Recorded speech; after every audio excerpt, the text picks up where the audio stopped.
Boa noite a todos. Hoje, 15 de maio de 2017, nós estamos reunidos para estudarmos a obra Pensamento e Vida. Nós vamos hoje dar continuidade ao capítulo 8, a mensagem Associação. Nós vamos dar continuidade, mas vamos dar uma leitura rápida, sem comentário, do que nós lemos a semana passada. E assim que nós chegarmos no tópico, no parágrafo ao qual paramos, vamos continuar os nossos comentários, tá bom? Nós não temos pressa de conteúdo, mas temos pressa de entendimento, tá ok? Então, pode fazer pergunta, tá bom? Não há problema nenhum. Vamos lá, associação. Se o homem pudesse contemplar com os próprios olhos as correntes de pensamento, reconheceria de pronto que todos vivemos em regime de comunhão, segundo os princípios de afinidade. Falamos muito bem disso a semana passada, confere? A associação mora em todas as coisas, preside a todos os acontecimentos e comanda a existência de todos os seres.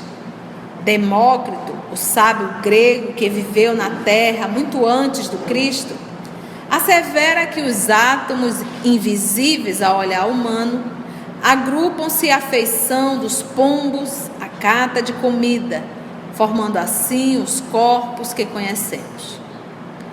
Começamos agora a penetrar a essência do microcosmo e, de alguma sorte, podemos simbolizar, por enquanto, no átomo entregue à nossa perquisição, e ele colocou o átomo como um símbolo, tá?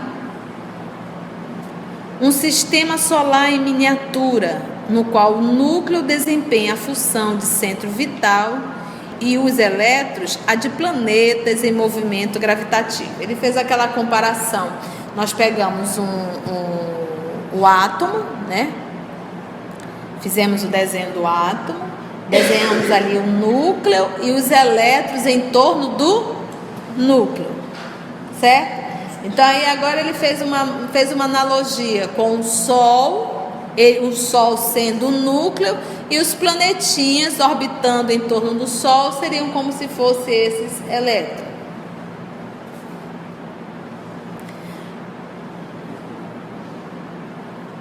Assim também na vida comum a alma entra em ressonância com as correntes mentais em que respiram as almas que se lhes assemelham.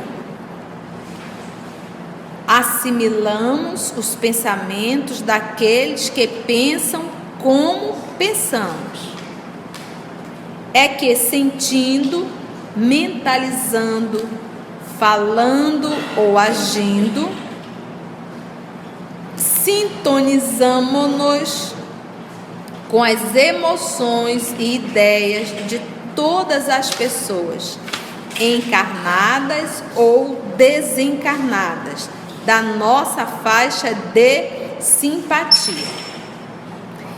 Estamos invariavelmente atraindo ou repelindo recursos mentais que se agregam aos nossos, fortificando-nos para o bem ou para o mal, segundo a direção que escolhemos. A partir desse momento já... Até aí alguma dúvida? Ficou bem mastigado, bem explicado isso da semana passada? Então fica bem claro que quando eu penso, esse meu pensamento me promove um desejo, um prazer. Esse meu pensamento me faz unir com outros tantos que pensam da mesma forma. E nós passamos a nos alimentar. Então, o tópico central é o pensamento. e nós somos esses elétrons vibrando em torno do núcleo. O núcleo é o quê? O pensamento.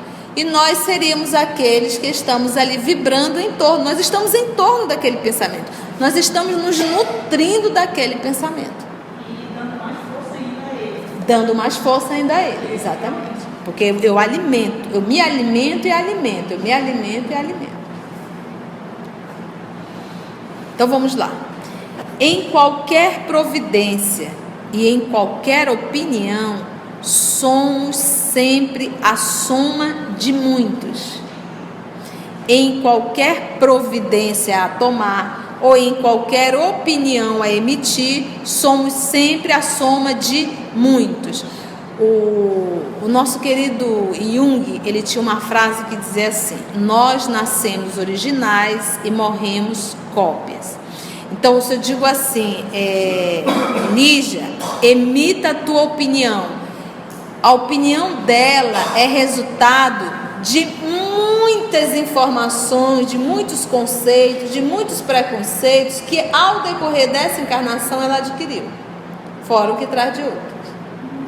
Então, em verdade, aquilo que ele diz, em qualquer providência, em qualquer opinião, somos sempre a soma de muitos.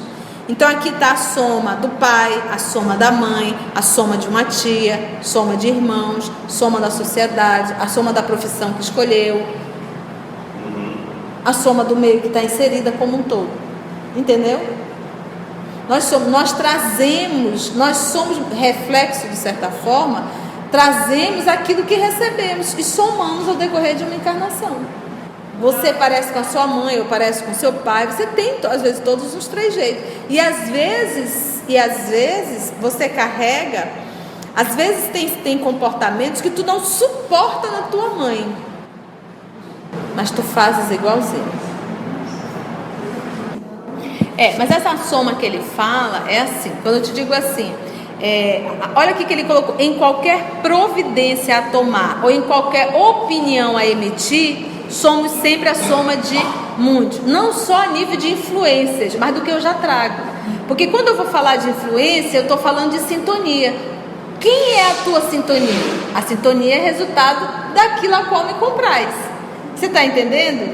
Então, quando diz assim, nós recebemos informações, nós recebemos essa influência, recebemos, mas isso vai depender com quem eu estou em sintonia. O que esse estudo nos traz? É porque é muito comum nós falarmos assim, quando os espíritos falam das influências, o Kardec pergunta se os espíritos influenciam nossa vida. Eles dizem muito, mais do que tu possas imaginar. Quase sempre são eles que vos dirigem. Mas em nenhum momento é falado que tipo de influência é. Então esse estudo ele deixa bem claro o quê? Que eu estou, essa sintonia, eu estou nessa troca, eu estou nessa teia, exatamente aquela qual eu alimento, ao qual eu estou, eu vibro, é a minha sintonia. Então quando falamos assim, eu recebo influência do mal, uma coisa é você perceber, a outra coisa é você deixar ser influenciado.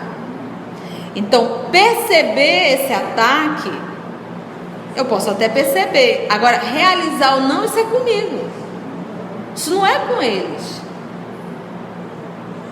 Entendeu? Eu tenho que tirar essa responsabilidade deles. Porque essa influência eu recebo tanto de desencarnado, como eu recebo também de encarnado. De repente eu posso chegar aqui a Lígia, envolver a Lígia, falar, induzi-la, mas ela só faz se ela quiser. Se ela quiser. Ou seja, se ela quiser, eu gostei da ideia da Conceição, eu vou me associar à ideia dela e vou realizar. Então a responsabilidade, a partir desse momento, eu trago uma responsabilidade, mas o fato de eu ter influenciado a Lígia não tira dela a responsabilidade também. Então, em qualquer providência, em qualquer opinião, somos sempre a soma de muitos. Essa soma, ela envolve o que eu trago, o que eu recebi dos meus e o que eu recebo a nível de influência. E quem é essa influência? É um grupo ao qual eu estou associado, entrelaçado. Estou nessa teia por afinidade. Então vamos lá. Expressamos milhares de criaturas, olha só, e milhares de criaturas nos expressam. É aquela história do espelho. Reflete. Entendeu? É a história do espelho. Então eu reflito várias criaturas. Quase todos nós tivemos um super-herói, ou alguém ao qual nós passamos a admirar e passamos a nos espelhar, a espelhá-los em nós, a realizarmos tal qual. Sempre estamos prontos a copiar. Então, da mesma forma que eu copio, que expressamos milhares de criaturas, e milhares de criaturas nos expressam. Então, da mesma forma que você acaba copiando expressões de outros, muitos também passam a te copiar. O desejo, nós já estudamos que o desejo é um dos departamentos, mas que ele é sempre gerenciado pela vontade. O desejo, ele é a alavanca do nosso sentimento, é isso? O desejo é a alavanca do sentimento, ou seja, antes do sentimento vem o desejo, é o impulso. O desejo é a alavanca de nosso sentimento, gerando a energia que consumimos segundo a nossa vontade. O desejo é a alavanca, do nosso sentimento. Esse desejo que alavanca, que inicia o processo do sentimento, vai gerar o quê? A energia que consumimos segundo a nossa vontade. Porque eu desejo, eu sinto, eu realizo através da vontade. E isso vai consumir o quê? A energia. Gerando a energia que consumimos segundo a nossa vontade. Porque a gente diz assim, o desejo estava acima. Não está. Existe o desejo, ele é a alavanca do sentimento, mas é a vontade que vai acionar tudo. Por isso é que os Espíritos sempre nos falam, o que vos falta é vontade firme. Enquanto não há mudança, é porque o prazer do que eu estou fazendo é muito maior. Ainda me compraz. A vontade, ela existe. Quando é que ela se torna lúcida? Quando você passa a ter consciência da sua existência. Bora lá mais um pouquinho. Olha só, o desejo é a alavanca do nosso sentimento, gerando a energia que consumimos segundo a nossa vontade. Agora presta atenção aqui para nós, todos nós temos um pouco de fofoqueiro.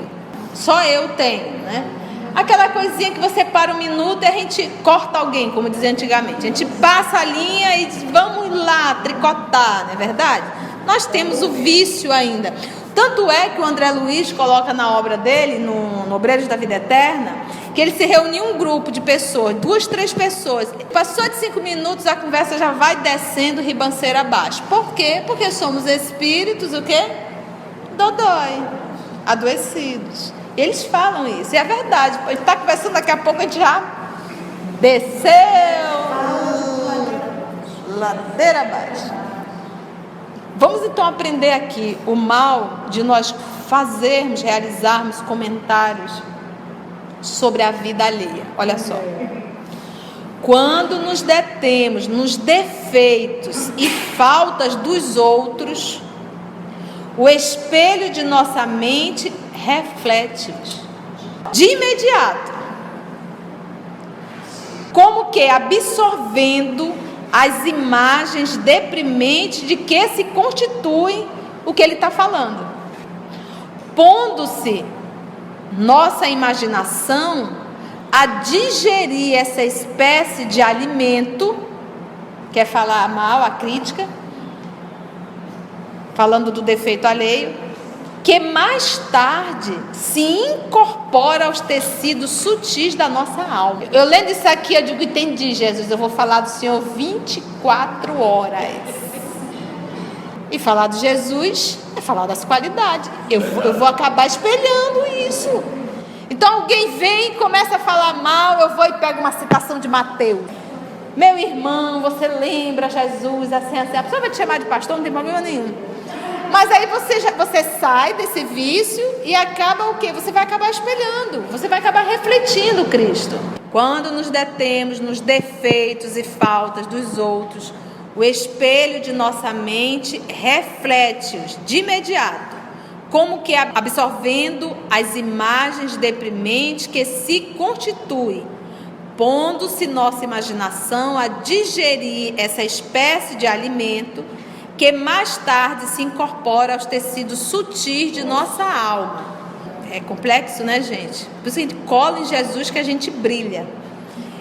Tem uma citação que Jesus, ele não fala mal, ele pergunta: o que os homens dizem de mim?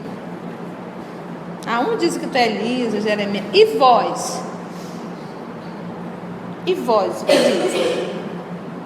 Quando nos detemos nos defeitos e falta dos outros. Deter é o quê? É parar só naquilo. Aquilo passa a ser algo constante. Entendeu? Aquilo passa e você fica naquilo. E você fica naquilo. Se deter é parar. Parar em quê? Nos defeitos e falta dos outros. Só olha aquilo ali. Não, e estou fixada nisso. Eu parei nisso. Me centralizar nisso. Ele continua. Se incorpora aos tecidos sutis de nossa alma. Com o decurso do tempo, o tempo vai passando, não é isso? Nossa alma, não raro, passa a exprimir, pelo seu veículo de manifestação, o que assimilara, fazendo-o, seja pelo corpo carnal, entre os homens, seja pelo corpo espiritual de que nos servimos depois da morte. O que ele está querendo dizer? Possa ter aqueles defeitos que a gente estava achando terrível, a gente incorpora aquilo no espírito. Que é aquilo. Se você não realiza no corpo físico, material, encarnado, tu realiza no momento de sono.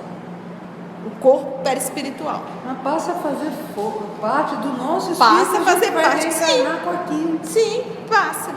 É por isso que a gente diz assim: fulano falou tanto de Beltrano, olha aí, tá fazendo igualzinho. Vocês não ouviram isso? Olha, o fulano falou tanto, olha aí, tá aí, é igual político. Você tá aqui do lado de fora, você critica a política. Se você entrar, faz o quê? Ou pior. Acredita que nesse caso é o prazer de criticar e de certa forma divulgar o defeito alheio. Então, obviamente que a gente tem hora que a gente está machucado, a gente está chateado, é interessante desabafar, é interessante você falar, você vomitar, ok, acabou. Mas você fica, ele está falando, é do vício. Então hoje eu estou falando da Marisa, amanhã eu estou falando da Fabrício, amanhã eu estou falando dessa daqui, amanhã eu estou falando dali. Eu estou parada nisso. Eu gosto de divulgar o defeito alheio. Isso vai o quê?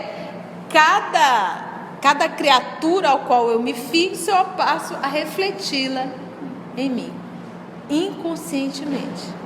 É por isso quando eu digo, quando eu tenho uma mãe que eu critico severamente, fixo no defeito dela, sem eu perceber, eu também faço. O que eu acho mais complicado é que a maledicência não é uma coisa tão condenada. Sim. Se você falar assim, eu quero uma droga, aí não, você vai fazer escondido. Sim. Agora a maledicência não.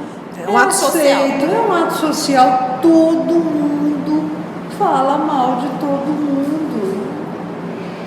E é uma coisa muito... Olha como isso é prejudicial. Que bom que nós estamos tendo essa aula. Vai ficar todo mundo assim agora. Esse DT é algo realmente do vício. Agora, obviamente que é aquilo, à medida que isso começa a me incomodar, porque o que acontece? Chega um momento que nós passamos a nos ouvir. Poucos de nós nos ouvimos.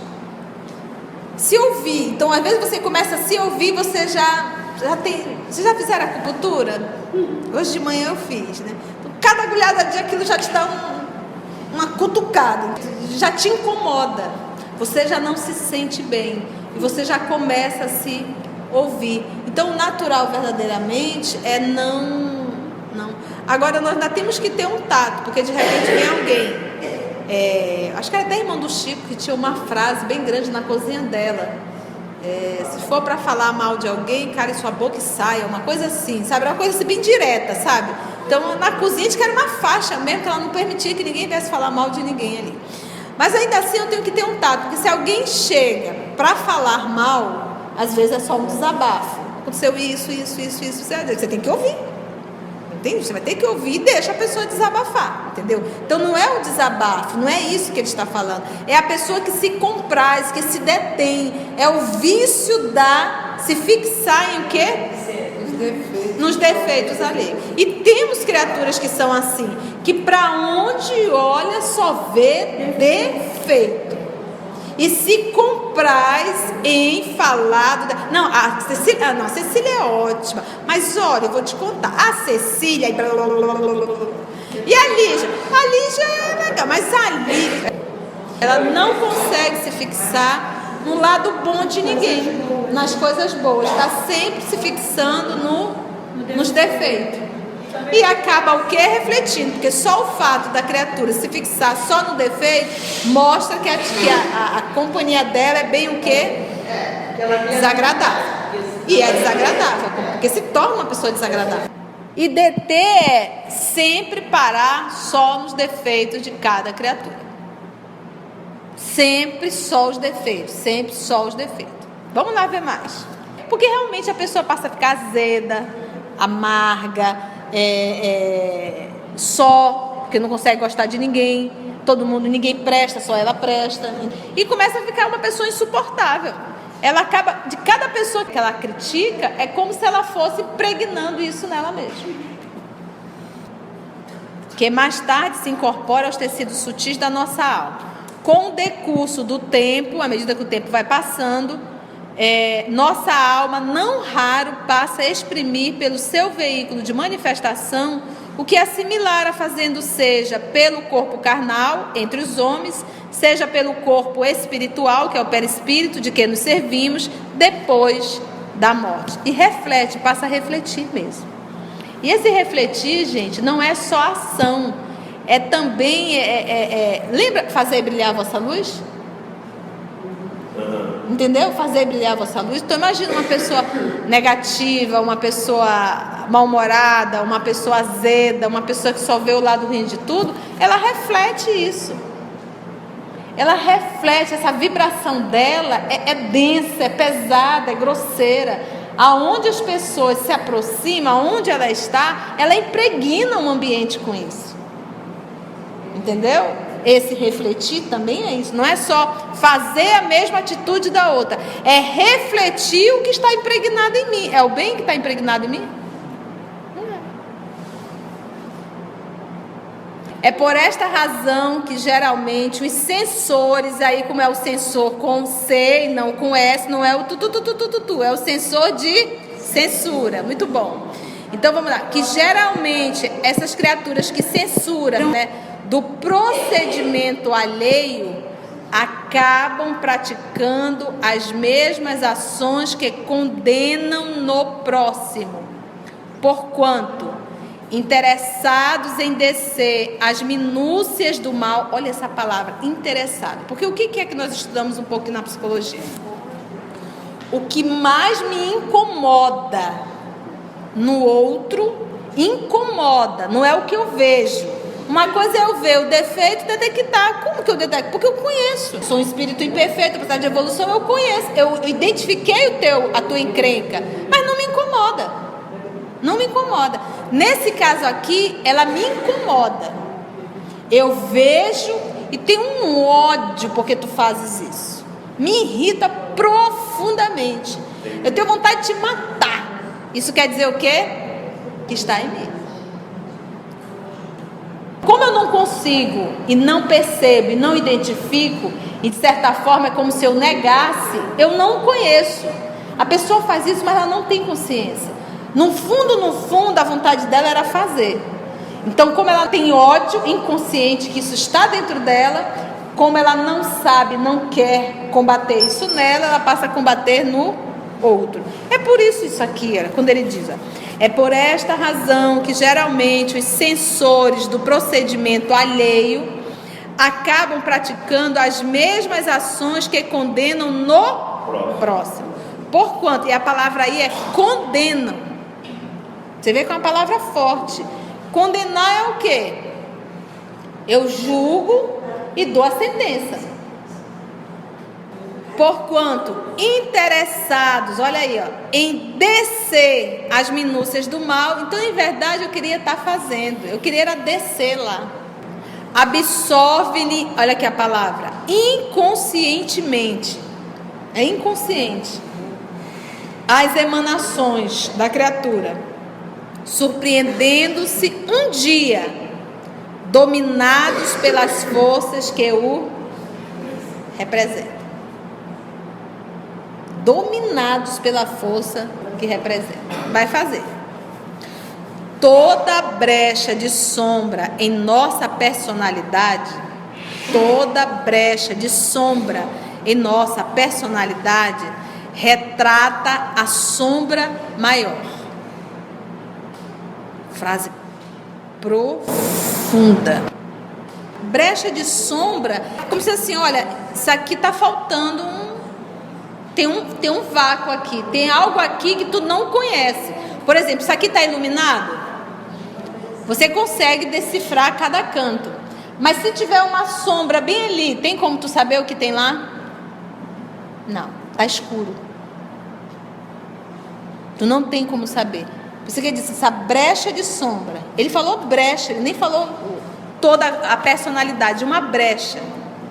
Toda a brecha de sombra em nossa personalidade, ou seja, algo ao qual tu não conhece, porque tu não fez esse processo do autoconhecimento, de olhar para si.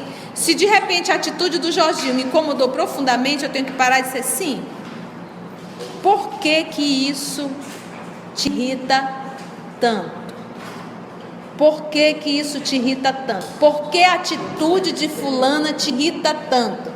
Por que você olhar para alguém? Porque às vezes tem mulheres que são muito sensuais, né? E às vezes tem outras mulheres que não gostam disso, né? Não suporto fulano, tu já viu como é que ela se veste? É uma crítica tamanha. Então, nesse momento, essa pessoa, ela tinha que fazer essa pergunta. Por que me incomoda tanto olhar para fulano? Me irrita tanto isso. E esse processo dessa autoavaliação pode, se a pessoa for honesta e se verdadeiramente desejar se autoconhecer, ela começa a descobrir o que está nessa brecha, nessa sombra. Por quê? Ele diz assim, ó, toda brecha de sombra em nossa personalidade retrata a sombra maior. Então tu vais ali tu acha só uma brechinha, mas tu vai chegar lá, tu vai ver que a sombra é muito grande.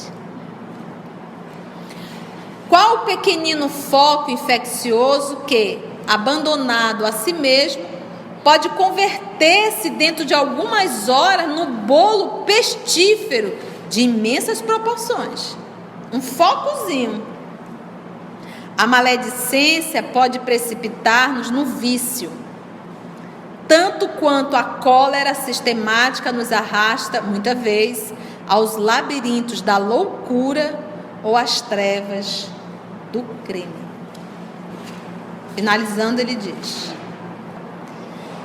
pensando, conversando ou trabalhando, a força de nossas ideias, palavras e atos alcança, de momento, um potencial tantas vezes maior quantas sejam as pessoas encarnadas ou não que concordem conosco.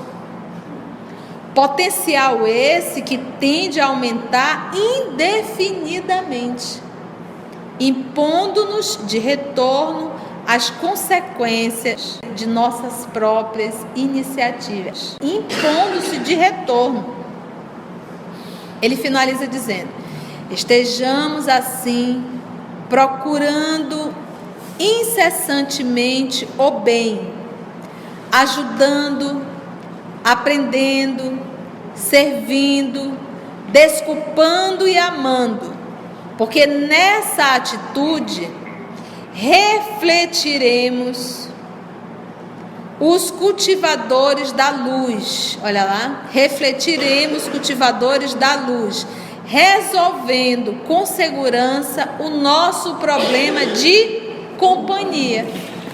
Então ele troca em miúdos essa última frase aqui. O que eu tenho que fazer? Isso também para todos nós. Incessantemente o bem, ajudando, aprendendo, servindo, desculpando e amando. Porque nessa atitude refletiremos os cultivadores da luz. E lembra sempre, gente, todos esses estudos, eles têm realmente que servir para que a gente possa praticar. Cada dia, isso aqui é um material que a gente sai e vai. Isso aqui nós vamos lembrando, nós vamos estudando, vamos lembrando. E é realmente para nós nos esforçarmos para praticar no nosso dia a dia. É realmente um esforço, porque nós hoje temos a informação que para eu começar a refletir esses espíritos de luz, eu tenho que começar a exercitar isso aqui. E o perdão, ele falou, não usou nem a palavra perdão, ele falou a palavra desculpa. Desculpa o erro alheio. Desculpa, mas o desculpar não me obriga a conviver. Esse desculpar é: não fale mais mal da criatura, não diga o erro da criatura, não divulgue o erro da criatura. Desculpa. Porque se eu continuar, eu desculpei, entre aspas, mas eu continuo com a língua trabalhando, isso vai fixar em mim. E eu passo a refletir essa vibração em mim. Perguntas? Sensor com S, sensor com C? Foi bom, gente, estudo? Vocês já tinham parado para pensar nisso? Agora, esse segurar a boca, gente, por exemplo, quando alguém... aqui ele não está falando, ele não fala de relacionamento, como se fosse assim, uma convivência, alguém brigou, não é isso. Ele fala do quê? Da atitude do outro que me incomoda. Uma coisa, não é aquela coisa, eu briguei com a Lígia, eu estou aqui meio chateada com a Lígia, não é isso. É aquela atitude do outro que me incomoda. Eu não gosto de fulano porque fulano usa roupa decotada, eu não gosto de fulano porque fulano é homossexual, eu não gosto de fulano porque ela já viu como é que ela fala. Você está entendendo? E começa a se fixar nos defeitos que a criatura tem. Então, nesse tono, é nesse momento que o Emmanuel se fixa. Presta atenção em ti. Presta atenção no que tu estás fazendo. Olha o porquê que isso está te incomodando tanto. Para você descobrir a brecha da sombra e poder descobrir a sombra maior. Entendeu? Então, acho que o ponto é que nós devemos começar a prestar atenção na atitude do outro que nos incomoda, não é a qual eu vejo. Quem enxergar, eu vou enxergar. Não sou alienada. Eu me lembro no livro Boa Nova, quando, não foi o Tiago, quem foi? Foi um dos discípulos que chegaram com Jesus e disseram assim: Senhor, estão falando mal de ti. Foi André? Então era irmão de Pedro, né? Mas um dos discípulos, e Senhor, estão falando mal de ti. Estão dizendo isso, e Jesus calado. Aí depois, eu acho interessante essa sabedoria do nosso Senhor Jesus, de esperar o outro esvaziar a boca. Fala até tu cansar. Depois que ele terminou, ele disse assim, vamos imaginar que tenha sido André, não será um ato de vaidade nossa querer que todos falem bem da gente? Então ele pega esse mal-estar do nosso querido André e traz uma lição maior, querer que todos falem bem. Então nesse momento eu acho que é isso. Te incomodou? Te irrita? Começa a fazer uma autoanálise, que aí você vai se deparar com a brecha. Gente, agradecemos a presença de vocês, aos amigos espirituais, e até o próximo.